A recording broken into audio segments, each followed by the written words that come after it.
22. Panic. July 5th, 2018. There is one last option for getting the boys out of Tam Luang, but it is so dangerous that it is considered by many to be the option of very last resort. The boys could dive their way out of the cave. Rick Stanton and John Valanthan have already put out the request to send more rescue divers to Thailand. If they do end up diving the boys out through the flooded passages, they will need help, and not just anyone will do. They need divers with both extreme sump diving experience and rescue experience, who will share the workload without complaints, will keep their cool under pressure, and can handle the emotional burden of having a child's life in their hands. Most importantly, Rick and John need to work with divers that they know and trust. Cave divers choose their partners with even more care than they select their diving equipment. Having the right partner underwater can literally mean the difference between life and death. Quick-thinking divers have saved their partners' lives by dragging them out of rip currents, recognizing a broken oxygen gauge, or cutting them out of tangled guidelines. Some of the first divers to be flown out to join the team at Tam Luang are Jason Mallinson and Chris Jewell. Along with Rick and John, Jason and Chris are right there at the top of the list of the world's best cave divers. Jason has dived to the ends of some of the longest and most remote tunnels on our planet. And Jason and Chris were both part of a team that just a few years prior had undertaken a weeks-long expedition to dive the deepest cave in the Western Hemisphere. Jason is well known for being cool under pressure and for surviving plenty of near-death situations underwater. His first thought on learning about the team's position in the diving conditions? These kids are not going to make it out. The news media at the time seems obsessed with reporting one detail that is actually untrue, that none of the boys know how to swim. Maybe it adds drama to the rescue mission to think about non-swimmers having to dive out through the cave. But Jason Mallinson knows that it wouldn't matter if the boys were Olympic swimmers. Their biggest obstacle to a dive rescue isn't swimming, it's panic. Cave divers control every step of their dive, planning out even the smallest details. But panic is the one element of diving that no one can plan for. Panic is a knife's edge, says veteran cave diver Bill Stone. On one side of the blade, you are rational. You can make good decisions and problem solve. But as soon as you fall to that other side and you let panic take over, it's almost impossible to bring yourself out of it, especially underwater. Even experienced divers have succumbed to panic. Something triggers it, perhaps losing the guideline or having a mask flood with water. Perhaps it's getting stuck in a narrow squeeze, or entangled in a line or reaching for your regulator, only to find that the valve on your air tank was left open, and you have much less air than you thought.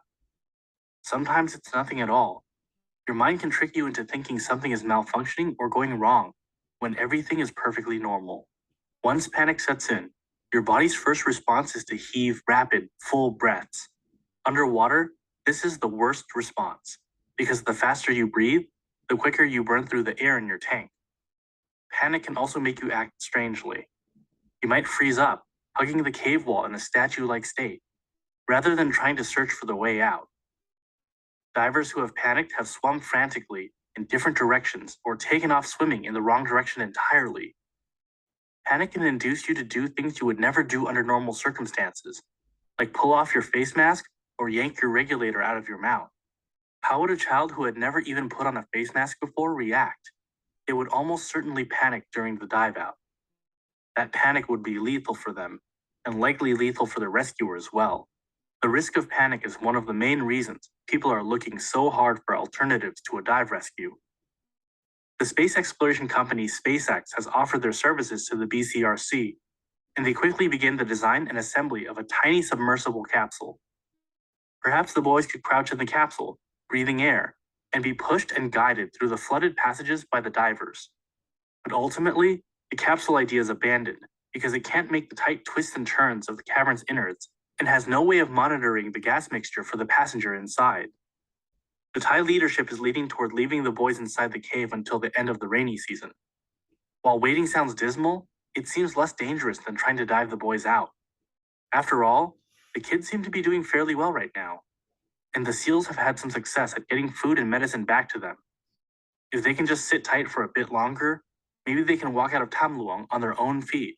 In the meantime, the supply dives are continuing. When Jason Mallinson dives back to deliver food to the boys, He has the sudden idea to let them write short notes for their parents on his waterproof writing pad. Jason knows the options for rescuing the boys are dwindling, and he has the sad thought that these notes could very well be the boys' last words to their parents. As wretched as their situation is, the boys all tell their parents not to worry about them. Don't worry, Mom and Dad. I have been gone for 2 weeks, but when I get out, I will go help Mom sell things at the shop. I will hurry to get there. View. Don't worry about me. I miss everyone. The Navy SEALs are taking good care of me. Mick. Mom, you're at home. How are you? I'm fine. Can you let my teachers know? Ma. I love Dad and Mom. Don't worry about me. I'm safe. I love you all. Hong.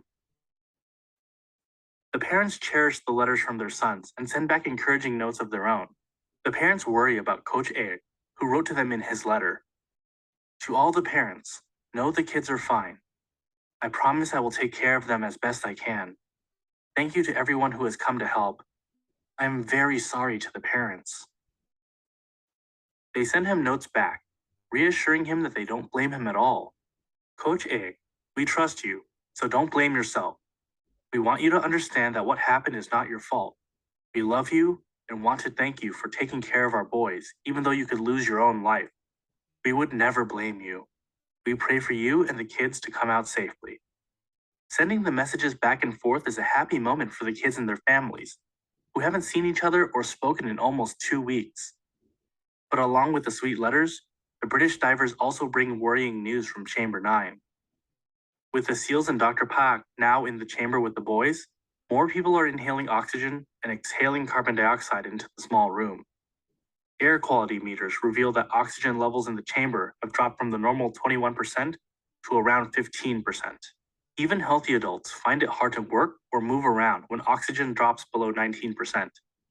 Less than 12% causes people to gasp for breath and their lips to turn blue. Anything lower than 10%, and people pass out and can die. The Thais have a plan to address the dropping oxygen levels. They will pump oxygen from the outside all the way back to Chamber 9. The Thai Navy SEALs begin carrying bulky coils of flexible tubing into Tam Luang. Major Charles Hodges is dismayed to see the oxygen tube being carried in. Only days before this, his team had worked doggedly alongside the SEALs to clear out the awful tangle of cords, guidelines, and power cables that twisted through the cave. Now there will just be more stuff gunking up the passages, making diving more difficult. Frustrated by the plan and by the lack of communication, Major Hodges decides to pull his team out of the cave on July 6th to take a much-needed rest. That same night, he gets a call from base camp that tragedy has struck inside Tam Luang.